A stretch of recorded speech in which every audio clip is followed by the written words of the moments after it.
જે ન્યૂઝની રાહ આપણે બધા જોઈ રહ્યા હતા, સમજો કે એનું ઓફિશિયલ એનાઉન્સ બહુ જલ્દી જ થશે. ધૂમ 4 ઇઝ ઓફિશિયલી લોડિંગ. મૂવીની ટીમ તરફથી બહુ જલ્દી અપડેટ સામે આવશે. એ પછી ઇન્ડિયન સિનેમામાં સૌથી મોટો ફેસ્ટિવલ શરૂ થઈ જશે.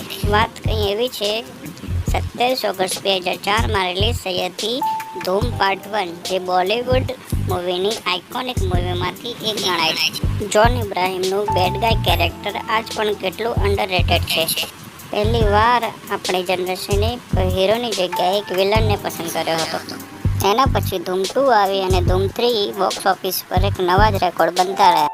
પણ પછી 11 વર્ષના એક મોટા ઇંતજાર પછી પણ ધૂમની કોઈ ખબર નથી. 23 ઓગસ્ટ 2024 એટલે કે પૂરા 20 વર્ષ પછી ધૂમ પાર્ટ 1ની એનિવર્સરીના દિવસે ધૂમ મૂવીને રિબૂટ કરવામાં આવશે. રિબૂટનો મતલબ એમ કે બાકીની પાછળના પાર્ટથી નવી મૂવીની કહાનીને કંઈ લેવડ દેવડ હશે. ધૂમ 4માં આપણને એક અલગ જ કહાની જોવા મળશે અને કદાચ 27 ઓગસ્ટ 2024 ધૂમ 4નું કંઈક નાનકડું અપડેટ સામે આવી શકે છે. થોડા દિવસ પહેલાં એક અંદરની ખબર સાંભળી હતી કે યશરાજ ફિલ્મ ખાલી સ્પાય યુનિવર્સ પર પોતાની કિસ્મત નથી છોડવા માંગતી. ખાસ કરીને ટાઈગર 3 પછી યશરાજ ફિલ્મ હવે અલગ મૂવીમાં એક્સપેરિમેન્ટ કરીને ઓડિયન્સને થિયેટર સુધી પહોંચાડવા માંગે છે. ટેન્શન ના લો, સ્પાય યુનિવર્સ બેકગ્રાઉન્ડમાં ચાલતું રહેશે.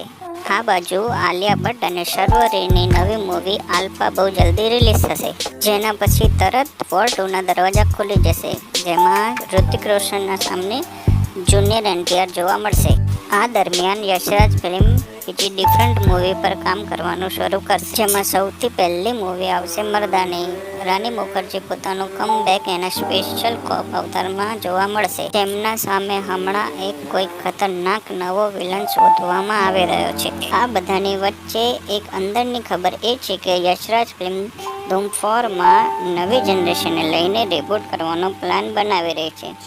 મને SRK, સલમાન, આમિર, જોનને સ્પાય યુનિવર્સ માટે બચાવીને રાખવા માંગે છે અને કોઈ નવા એક્ટરને લાવવા માંગે છે. યશરાજ ફિલ્મ બે મેઇન પોસિબિલિટીને એક્સપ્લોર કરવા જાય છે. પહેલી વાળીની વાત કરીએ તો total Bollywood cinema 100% made in north south. અહીંયા સૌથી ફેવરેટ નામ ચાલી રહ્યું છે રણવીર કપૂરનું, જેમને ધૂમ 4માં મેઇન વિલન તરીકે લઈને મૂવી રિબૂટ કરવામાં આવશે. એનિમલ મૂવી પછી કોઈ શક નથી કે ઓડિયન્સને થિયેટર સુધી લઈ જવા મજબૂર કરવા એ રણવીર કપૂરની સુપર પાવર છે. બીજી વાત તો એ છે કે રણવીર કપૂર કોઈ પણ રોલ કરે, હીરો કે વિલન, ઓડિયન્સ એમને ભરપૂર પ્રેમ આપે છે. હવે સવાલ એ ઊભો થાય છે કે રણવીરની સામે કોણ?